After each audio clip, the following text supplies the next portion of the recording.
Pasado fin de semana, las iniciativas en contra del narcotráfico y la lucha contra la corrupción tras un encuentro del secretario de Estado estadounidense Mike Pompeo con el presidente Lenín Moreno. Pompeo destacó en rueda de prensa conjunta que antes del 2017 no había un diálogo bilateral para reforzar la cooperación en temas importantes para las dos naciones.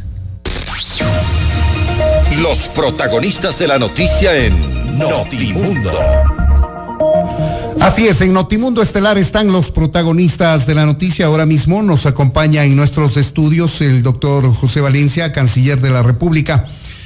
Señor canciller, bienvenido a Notimundo. Muy buenas tardes. Buenas tardes, gracias por la invitación. Gracias por su tiempo. Iniciemos esta entrevista por la visita del señor Mike Pompeo, secretario de Estado de Estados Unidos, que estuvo este fin de semana reunido con el presidente Moreno en la ciudad de Guayaquil. De allí salió la noticia en el sentido que finalmente, según el secretario de Estado estadounidense, el señor Julian Assange sería extraditado a Estados Unidos. ¿Qué nos puede confirmar usted sobre el tema? En la reunión entre el presidente y el secretario de Estado americano se abordaron diversos temas. El tema del señor Assange fue uno de esos. Lo que ocurrió fue justamente en la rueda de prensa que, ante la pregunta de algún periodista, el señor Pompeo manifestó que su país había pedido la extradición, que es algo de dominio público, y que esperaba que esa extradición se produzca, ¿no? Nosotros, como usted bien conoce, consideramos que este momento, los temas que atañen a la extradición es un asunto que se debe ventilar en las Cortes británicas.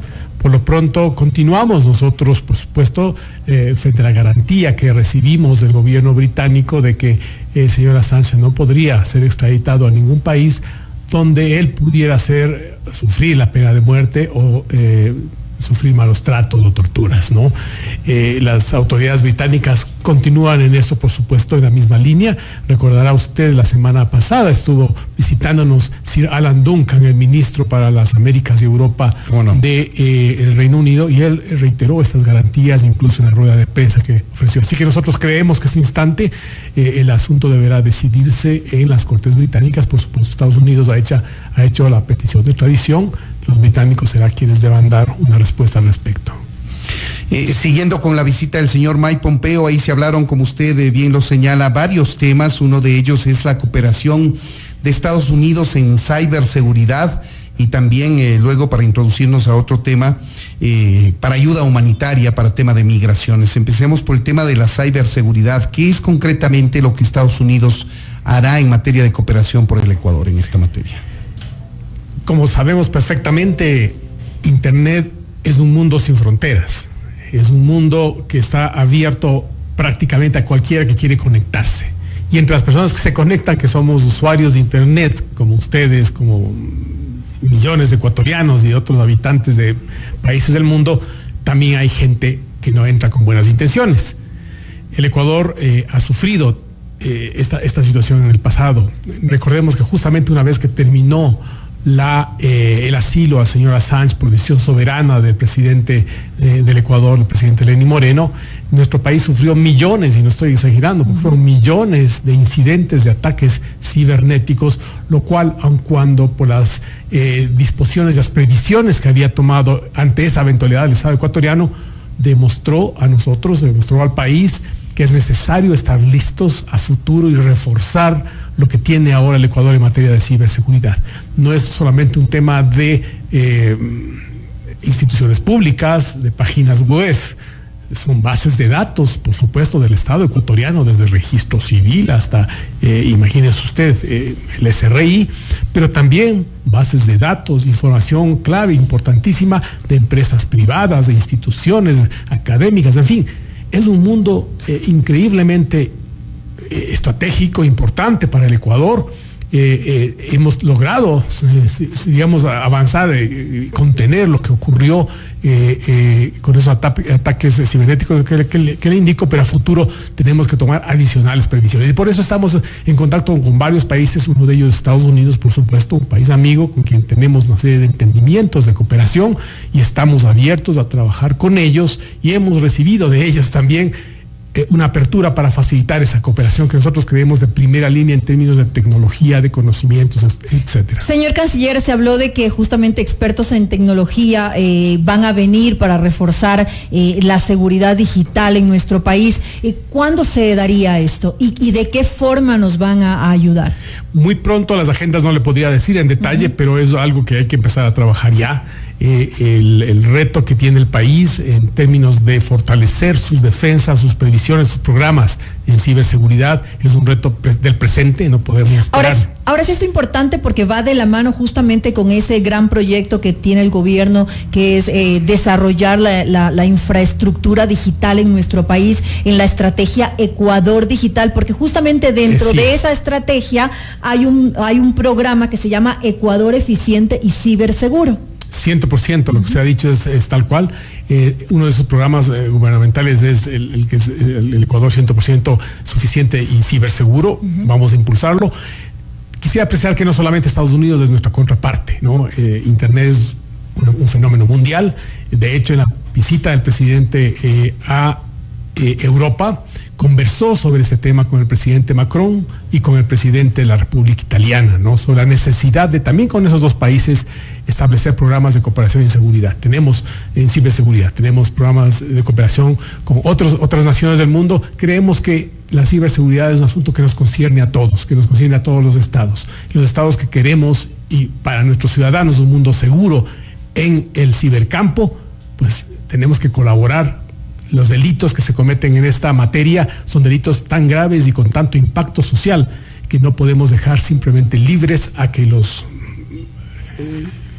hackers, a la gente que piratea y que actúa en la página, en el internet de manera ilegal, simplemente queden libres a hacer sus fechorías sin ningún tipo de contrapeso y esfuerzo gubernamental que les detenga.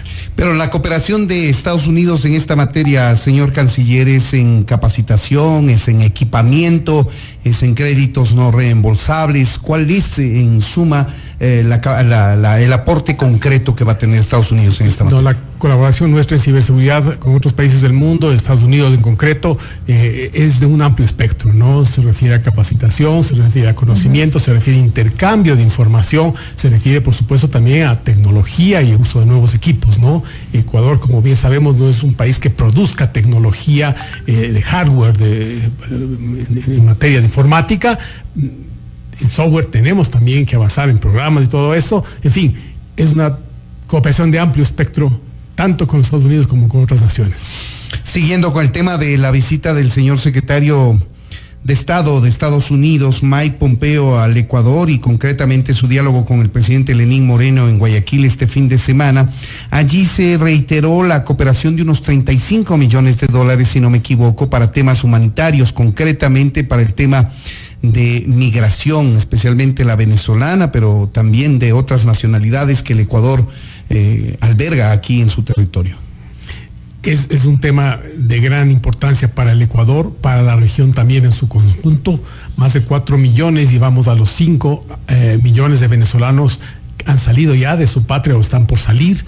En el caso del Ecuador, por ejemplo, un estudio de la plataforma de las Naciones Unidas que está comandada por el Alto Comisionado para los Refugiados, ACNUR, y por la Organización Internacional de las Migraciones, señala que hacia fines del año 2019, de este año, en 6 meses más, habrá en el Ecuador probablemente 500,000 de migrantes venezolanos. Digamos los que se quedan en suelo ecuatoriano, porque han ingresado muchos más. No, cada año pasaban un millón de migrantes venezolanos por nuestras fronteras y se quedaban aquí un número de ellos. Lo que decimos, o la proyección que hay, que no es del Estado ecuatoriano, como le cuento, sino de esta plataforma de las Naciones Unidas, es una proyección que a nosotros, como Estado ecuatoriano, nos plantea varios retos y varios desafíos, ¿no? Y ahora se ha complicado más por las medidas que, por ejemplo, tomó Perú, porque mucha de la gente, de los migrantes venezolanos, iban de paso por Ecuador para llegar hasta Perú, y lamentablemente con las decisiones que ha tomado Perú, pues se quedan en nuestro país. Eso salió de las proyecciones que teníamos aquí en cuanto a la cantidad de migrantes que íbamos a tener hasta el fin de año del 2019. Sí, es un nuevo factor, definitivamente un factor que va a tener un impacto en el Ecuador. Nosotros respetamos las decisiones soberanas de los estados en materia migratoria y la decisión soberana del Perú o de Chile de imponer visado a los ciudadanos venezolanos, pues corresponde a esos países tomar. ¿Y nosotros no hemos pensado en también tomar ese tipo de decisiones? Sabemos, y el gobierno nacional está muy preocupado sobre esa materia, que debemos hacer algo al respecto, ¿no? Debemos hacer algo para regularizar a los ciudadanos venezolanos que están en el Ecuador, a quienes quieren ingresar. Tenemos un grave problema, diría yo, un grave reto, un grave desafío, y es el de identificar adecuadamente a quienes ingresan a nuestro país. Nosotros no podemos permitir que simplemente la gente ingrese sin ningún tipo de identificación, sin saber quiénes están llegando a nuestra casa, al territorio ecuatoriano. Es una exigencia además de la ley orgánica de la movilidad humana exige que el Estado ecuatoriano lleve adelante esta identificación. Para ello, el Estado ecuatoriano está estudiando varias medidas que tenemos que adoptar al respecto. El presidente Lenín Moreno anunció en su presentación en mayo ante el Congreso que estudiábamos la creación de esta visa humanitaria que nos permitiría cumplir esos distintos objetivos, ¿no? La normalización de las personas que están aquí, evitar que sean víctimas, por ejemplo, de trata de personas o de explotación laboral, y buscar también plenamente identificar quiénes están en nuestro país. Es un derecho que tenemos como nación, como sociedad, y por supuesto también va en beneficio de los migrantes que vienen acá y que lo hacen de una manera adecuada y legal. Pero constitucionalmente nosotros como país no podemos establecer ningún impedimento para el ingreso de más venezolanos, como sí lo está haciendo Perú, como seguramente lo está haciendo Chile. La ley tiene previsiones que se pueden aplicar en casos emergentes, y este es un caso emergente, ¿no? Justamente conversábamos con el secretario de Estado de los Estados Unidos sobre esto, y con otros líderes mundiales también con los que se encontró el presidente. La situación es insostenible. Sí, fíjese, el Ecuador tiene o va a tener hacia fin de año 500,000 de migrantes venezolanos. Colombia tiene 1.400.000, 1,5 millones, pero Colombia es un país 4 veces más grande que el Ecuador, con una población de 50 millones de personas. Nosotros somos 16,5 millones de ecuatorianos. Es una situación de gran peso, ¿no? Solo para poner en perspectiva, Estados Unidos tiene aproximadamente 20 veces la población ecuatoriana, ¿no? Mutatis mutandis, si queremos aplicar para el caso americano, eso sería como si que en un lazo de 2 años 10 millones de personas van a los Estados Unidos. Es un impacto tremendamente fuerte en una sociedad rica, industrializada, próspera como los Estados Unidos, pero en nuestro país, por supuesto que tenemos los retos de su desarrollo. Ese desafío es, por supuesto, mucho más emergente, más urgente y más impactante. Pero no se han generado lastimosamente políticas públicas para dar atención a esto. Mire usted las repercusiones que va a tener el ingreso de 500,000 de venezolanos con el tema de escuelas y colegios, porque vienen con niños y jóvenes que necesitan estudiar, en los temas de salud, señor canciller, en los temas de trabajo, y por supuesto en el tema de la salida de divisas, porque el venezolano que viene acá se sostiene, pero lo que quiere es enviar dólares a sus familiares en Venezuela. Entonces estamos frente a un problema realmente grave que lastimosamente no se lo ha abordado en ese conjunto. Miren, yo discreparía un poco con lo que usted menciona, no el impacto del problema. Por supuesto, lo que usted está diciendo es tal cual, es la realidad. Es un impacto importantísimo en términos de niños que ingresan a las escuelas, jóvenes que ingresan a los colegios, personas que buscan trabajo, atenciones de salud pública, por supuesto los temas laborales y tal, ¿no? Pero sí, el Estado ecuatoriano ha estado realmente redoblando esfuerzos en medio de las situaciones que usted sabe, de restricciones presupuestarias, de la situación económica del país, que enfrenta también una situación crítica por la disminución de los precios de petróleo, por el endeudamiento que heredamos del pasado, etcétera.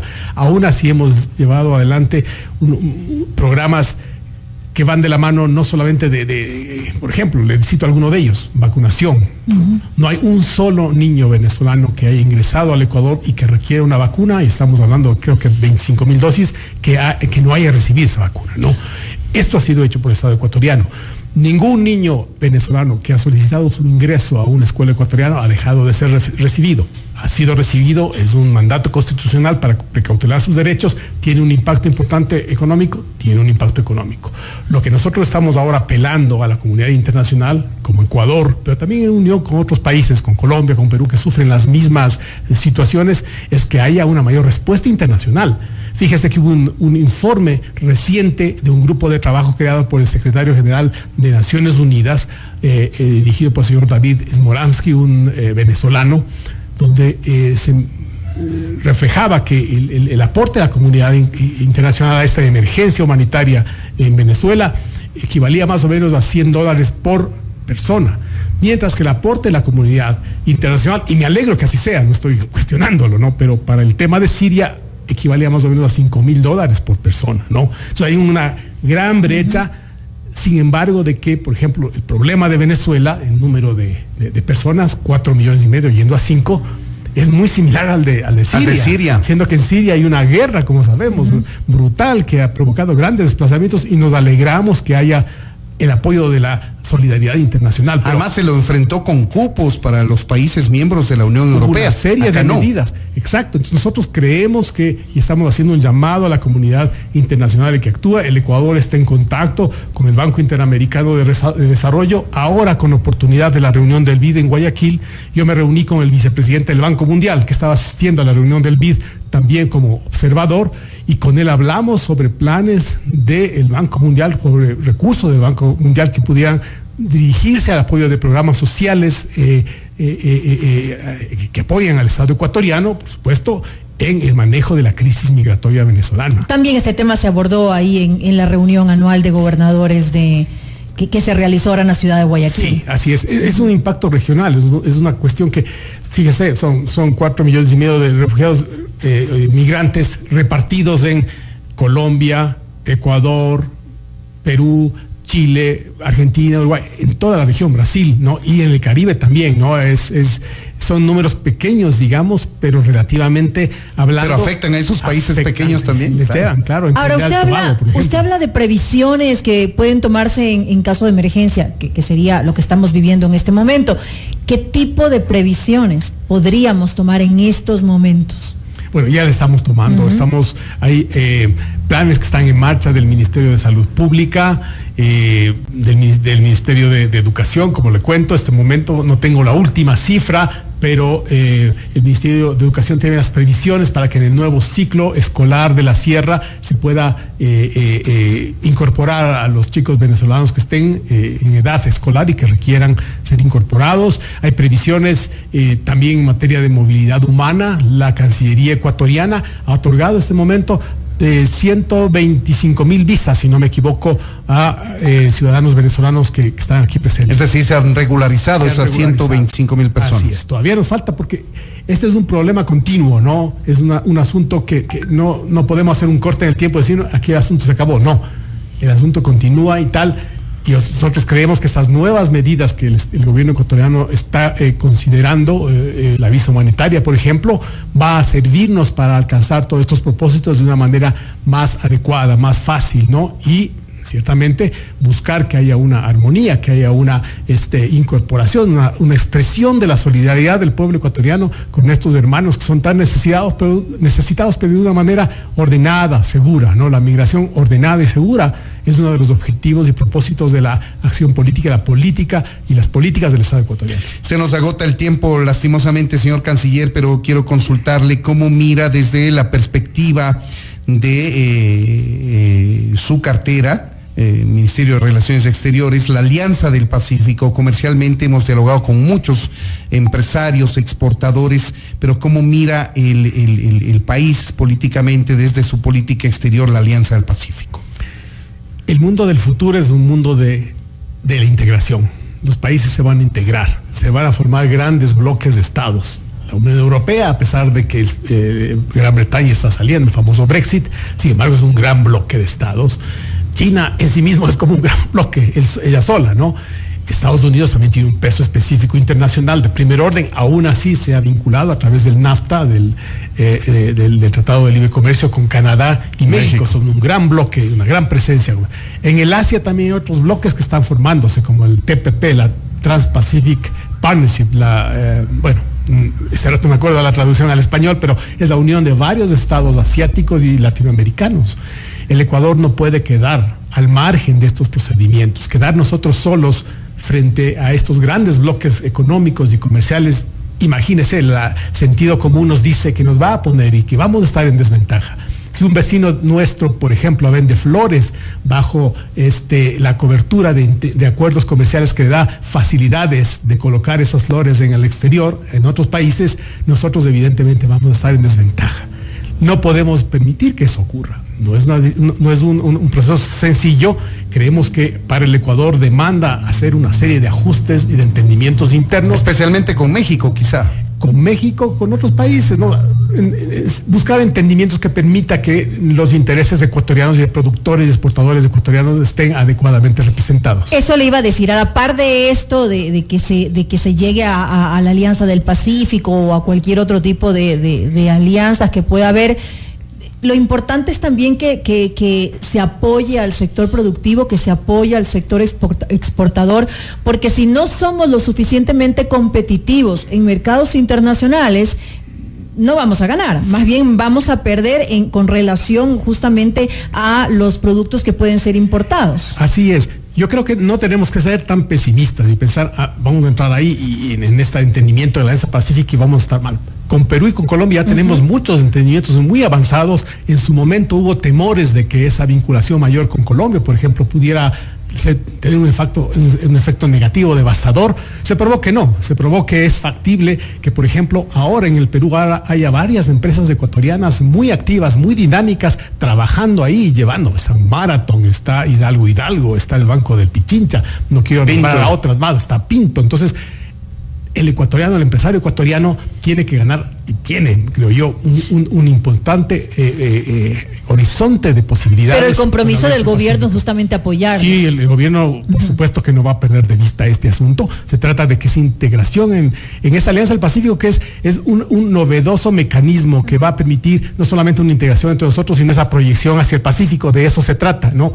Y es de tanta tanta relevancia, o despertada tanta expectativa más bien la alianza, que fíjese que tiene 59 países observadores, países tan lejanos como de Europa o del Medio Oriente, ¿no? Y también del Asia, por supuesto. Entonces, fíjese, eso significa que el resto del mundo está viendo a esta alianza como una posibilidad importante, como una importante contraparte, como un socio económico. El Ecuador no puede quedar al margen.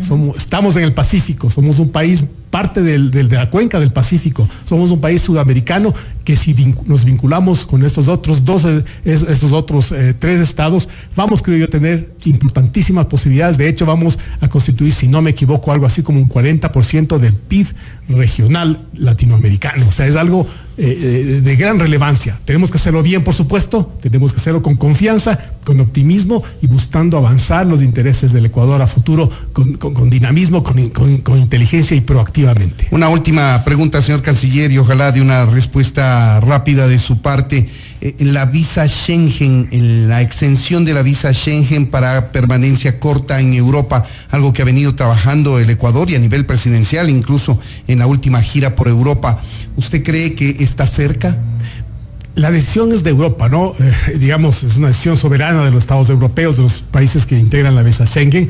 Las informaciones que tenemos, y como ustedes conocen, hay una apertura hacia el Ecuador, una apertura positiva hacia nuestro país. Nadie se ha opuesto a que ello ocurre. En Europa están ahora cambiando autoridades. Usted sabe, la integración europea es mucho más avanzada que nuestros procesos de integración. Ellos tienen un parlamento, tienen autoridades, la Comisión Europea, los altos representantes, etcétera, que están ahora recién por asumir funciones, ¿no? Sin embargo, nosotros seguimos confiando que esa suerte de horizonte de que se produzca esta decisión europea hacia comienzos del próximo año, que coincidiría con la emisión de nuestro pasaporte biométrico, se cumpla. No vamos a quedarnos, digamos, por así decir, una expresión, cruzados de brazos. Vamos a continuar nuestras gestiones. Nosotros esperamos y somos optimistas que esto pueda ocurrir. Por supuesto, una vez más quiero enfatizar, esto corresponde a la Unión Europea, no estamos poniendo palabras en boca de ellos, pero al menos los países europeos, no la Unión, se han mostrado abiertos a esta aspiración ecuatoriana. Se nos quedan varios temas en la mesa de trabajo, pero el tiempo nos impide continuar dialogando. Sabemos que tiene usted también otras ocupaciones que atender. Queremos agradecer al doctor José Valencia, canciller de la República. Muchas gracias por habernos atendido, señor canciller. Gracias por su invitación una vez más, les agradezco mucho. Estamos en contacto. Muchas gracias. Esto es Notimundo, amigos, siempre bien informados. Escúchenos en vivo en www.fmmundo.com.